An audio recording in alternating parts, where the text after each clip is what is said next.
Howdy, friends. It's Floyd Barrington from Spectrum Customer Service. We hear y'all had some complaints complaining about those Maslin game last night. Let's take a look. Brady Farmer drops back, looking. Well, I don't see no problem with that. Here's the thing. Football players is ugly. We blur it so you can't see. That's a siren. That's a mystery. Look at me. I'm ugly. How about this? Ooh, ain't this better? You can't see me. I'm blurry. Ain't that good? That's customer service. That's what we giving to you. We charge you $9.99 for that. Okay, we got another clip. Feels the blitz and can't get rid of it. He's spun around and brought down at the 12-yard line. Notice how that is not what is going on. They're just walking out. Now I wonder if the quarterback's going to get sacked. I wonder what's going to happen, Spectrum. You tell me. Oh, this is a tricky one. Wait a minute, what? What? He got sacked? You're kidding. I don't see the problem with this one. You want to hear and you want to see at the same time? Why? First you use your ear, then you hear, then you go, what'd he say? Then you see the play. Are they gonna score a touchdown? I wonder if they're gonna kick a field goal. You don't need to wonder. We tell you before it happens. This is Spectrum. You ain't need to see and hear. Oh, I'm hearing, I'm seeing. That's ridiculous. You want to see the play and hear the play at the same time? We ain't got that. We don't do that. We ain't about that. We don't like that. We never said we were going to show you the game and let you hear the game at the same time. We said stream the game. And I said we streamed all over the place.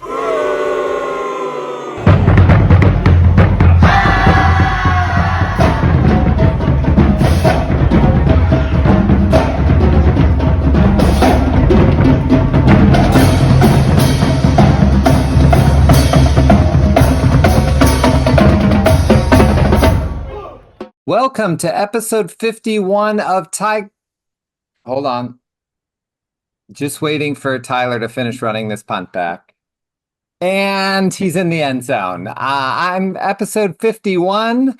I'm your host, Scott Ryan, and we're still separated because we cannot be trusted to be in the same room. How are you today, Becca? Doing amazing. How are you, Scott? I'm doing well, and if you'd have told me you were wearing your hoodie, I would have worn mine, and then we would have made Nate feel left out like he did that couple weeks ago when he had the cool thing. We could have both had our state champs thing on, but I actually like this. But he is wearing a custom like sweatshirt that all the boys want, and he just hasn't it's very nice. I think it doesn't say like Maslin 330 or something. It's nice. Yeah, Big Mike, don't you want that sweatshirt? He's not getting it. Yeah. I think it kind of looks Halloween-y. That's it. But is that supposed to be Maslin Skyline? Yeah, I think it is before they started taking all the buildings down. Yeah, before they started falling. Wait a minute. Again, even the separate rooms were not behaving. We have to introduce everyone. Yeah. To the show, Nate. How are you today? Very good. Thanks for joining us. Mm-hmm. And we have two players that have certainly been on the show before, so we'll let them introduce themselves and tell us the position you play, your number, and something that people in Maslin don't know about you. Okay. Mike Wright, 45. He was a tackle. One thing people don't know about me is I don't sleep on game days, day before games. I'm Chris Fair. I'm number 52. I play right guard and O-line. And what some people might not know about me is I'm a fourth generation Maslin Tiger. Yeah, that's really, really cool. And who are the four generations? Well, my brother, obviously, my dad, my great uncle, and then his dad. Okay, I like that. Nate, do we have more than four generations? Has there been 5 generations of Tigers? Have you ever heard of that? Not that I know of. There certainly could have been. Yeah. I think the Fairs, let's say that they've got the record right now as far as we know. Speaking of records, Did Tyler set a record on Friday night for special teams touchdowns? In a game, Yeah. I'm actually not sure. I would say probably. And do they count as 3 special teams touchdowns? Because 2 are punts, one's a kickoff. Yeah, those are both. Yeah, it's all special teams. Because Um, I told Scott they were different. He was so I mad. don't think that we have a stat for that that's kept for total special teams touchdowns in a game. We definitely have returns, but they're separated in punt and kickoff. That's what it is, yeah. So, but I mean, do you think I don't remember someone scoring 3 before? But that's what he's saying. They're separated into punt and kickoff, which is what I was trying to explain to you. So there's like the stats that they keep is punt returns and kickoff returns in a game. They're two separate things. Right. So did Tyler? I would guess that's probably some sort of record. I mean, I would think so. And then the other thing that was crazy is the offense only had the ball for 1 minute and 12 seconds in the first half. That certainly has to be a record.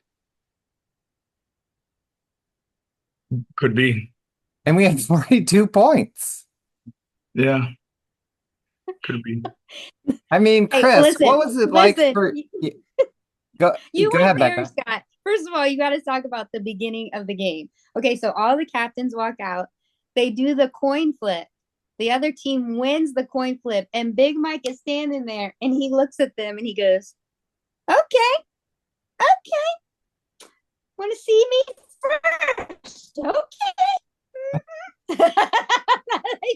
I couldn't stop laughing. And Big Mike, is They saw you she first, Big correct? Mike. Yeah.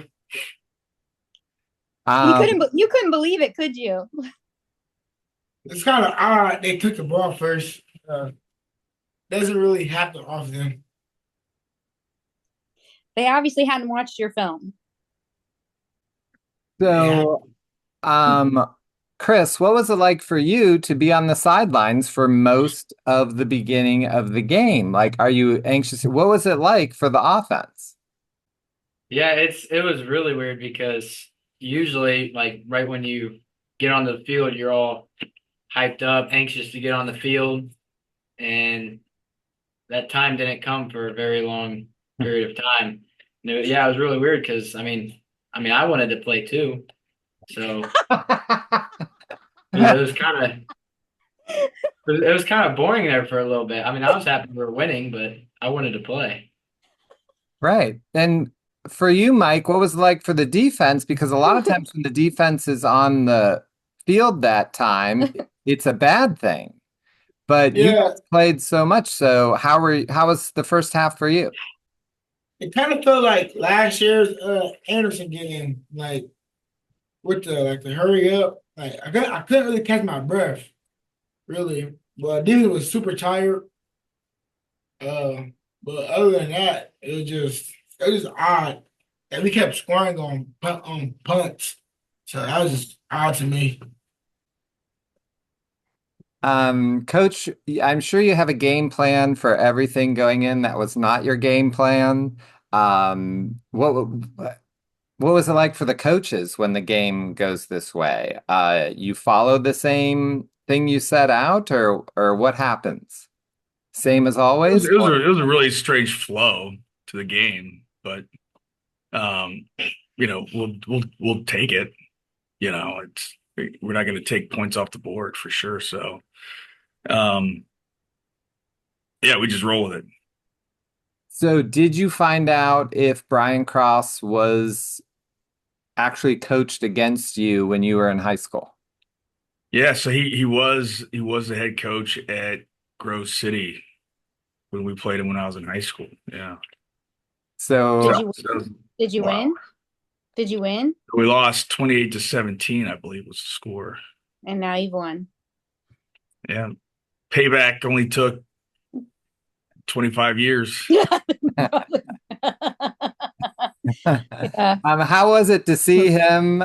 Did you know him, or I mean, because you don't always know the coach on the other side, but No, I didn't know. I didn't know him at all. I doubt I knew the name of their coach at the time, really. But they had Chris. a good team, though. They finished that season 10-0 and Hmm. lost the first round of the playoffs. Hey, Maslin did that in 1999. Chris, do you know the name of the coach that you're playing this week from Big Walnut? Do you know the head coach's name for Big Walnut?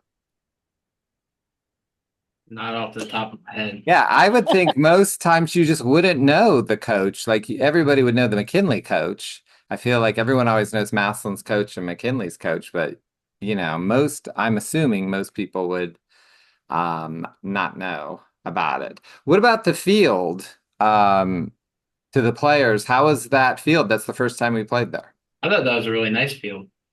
I like playing on that field. I mean, the locker room. Yeah, it was a really nice setup. Our locker room situation was pretty good. Um, right there off the field underneath the stadium. Plenty of seating. I thought that was good. I loved it. I mean, I thought it was really nice. I like when the fans are a little bit further away and then, from the players and stuff, because you can tend to hear them more. You can experience it more, especially if you're on the sidelines.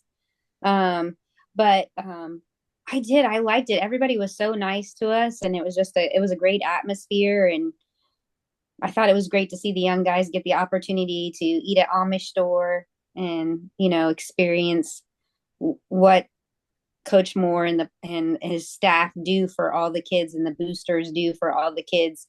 And I think that's just a great experience for them to be able to take all this in and experience playing somewhere different. And, we go to Mansfield. We've been to Mansfield a couple times since we've been here. So, I mean, that's kind of like a home field. They just spelled Tigers wrong, but that's pretty much it. Exactly.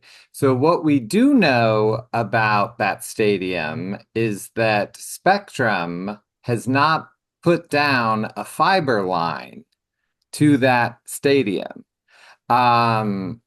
If you streamed the game, you obviously didn't get to watch the game. I don't know if the players are aware of this, but the stream, the sound was 30 seconds ahead of the picture. So you would be seeing the players walking out to the ball, and you'd hear they're punting. Tyler receives it. 10, 20, 30, it scores. And then you would see them punt, and you knew that Tyler was going to run it back. And it was that way the entire game. It never got fixed. It's not really fun to watch a game where you know that exactly what's going to happen before every single play. I ended up muting it so at least I could watch what happened. It also was pixelated the whole first half. And I'm not saying a little bit, I'm saying George Surratt and Monet directed that episode. Like it was an impressionist painting. Could not see. This happens all the time at a stadium that doesn't have fiber line. I mean, the OHSA, I want them to interview small business. Spectrum doesn't care about these games. They don't care. They're not interested in it. It means nothing to them. $9.99 means nothing to a corporation. A small business, $9.99 could be the difference between if their kids eat that week. So everyone get a refund. I got my refund. You just send an email to questions@boxcast. And maybe you're like, hey, I just turned the game off. I listened to Ellery call the game and it was fine. But the only language that Spectrum speaks is money. So get that money back, donate it to a charity this week. But it was really, really bad. I've done live performances before. You just have to put it through a buffer. They're not doing that. So everyone get their money back because you can. Okay, so we're playing for a region championship. This is a trophy game, so I love it. Tell us a little bit about Big Walnut, Coach. Big Walnut's a good football team. They are 12-1. Um, the strength of their team is really what you would call like their big skill players. Their linebackers, running back, quarterback, tight ends. They've got a really good batch of guys there on both sides of the ball. Their best player on defense is a Stover, if you recall that name from. Okay. Yeah, there's been a couple Stovers at Ohio State. One of them, I believe this guy's older brother that we played against twice, Hmm. 21 and 22. They've got a really good young sophomore running back, a good young quarterback, um, a tight end who's a Division I guy. So they've definitely got some good pieces. Chris, what are you looking at this week? Who are you lining up against? What do you have to do? What are you seeing from film from your perspective? Uh, these this is definitely not the biggest D line we've ever went up against. Uh, they're not very big. Most of them are around 200 pounds. But a couple of them are pretty quick. So just make sure stay in front of them and drive them off the ball. But yeah, they're not gonna overpower us. They're just gonna try and outspeed us, I guess. So just focusing on the little stuff. Sounds good. What about you, Big Mike? Um, just being myself, really. They ain't that big. I've seen bigger, uh, but just being myself, expecting double team and triple teams. So that's all. So what happens to you when you're double teamed? What are you doing? Do you take one of them and try to knock that one down? You try to knock both of them down? What are you doing when you're double teamed? Focus on one guy, get him off even playing fields, make it a 1-on-1. How do you not overlook them like we've done before in the regional championship? Well, the past three games they've obviously haven't been our best competition, but it's been another game. It's like Coach Moore always says, it's just another step to reaching our goals. So yeah, it's just another game. We prepared before for games like this, for games harder than this. So we just gotta play our game, limit the flags, and get another win. Keep moving. Are you coming for this game, or is it, Of I mean, you're gonna course. have to get your snowsuit out because I think it's gonna be Oh, the cold back snowsuit will be there. Believe me, and it'll be the same snowsuit. I don't change up year after year. It's the lucky snowsuit that, still smells like President Reagan. It's been around since the 80s and it's fine. It's fine. That way no one sits around me. It works out. there. But no, Yeah. I always come back from here on because I love a trophy game. I think it's fun. Like you want to win a trophy. It's pretty cool. But if we win, we go home with some hardware. I like it. So that's it. Remember, questions at boxcast.com. Send them and get your refund. So we teach them a lesson about, being professional. That's what we care about around here. Yeah. Is there no Because punt people or want to no see punt? the fight. I'm sorry, what did you say, sir? Is there no punt or no punt this week? So why don't you just admit you haven't been watching the show? So we don't fool around during playoffs, but should you win this week, and should maybe another team win, the next episode of Tiger Talk would be the ultimate punt or no punt. But we don't look ahead around here. Way to try to get me in trouble. If I bring that up, we're not thinking about it. Everyone's just got to do their job this week. Mm-hmm. And then we Come on, may have the Fitzgerald. ultimate Tiger Talk episode of all time. But we don't worry about that. We don't look ahead, do we, Coach? We don't look ahead. Not at all. Not at all. But I mean, did you not think of punt or no punt when he kept running him back? I mean, come on. Maybe punting is the greatest idea. I don't know. We're learning something. We're learning. Until next time, TIG. ERS.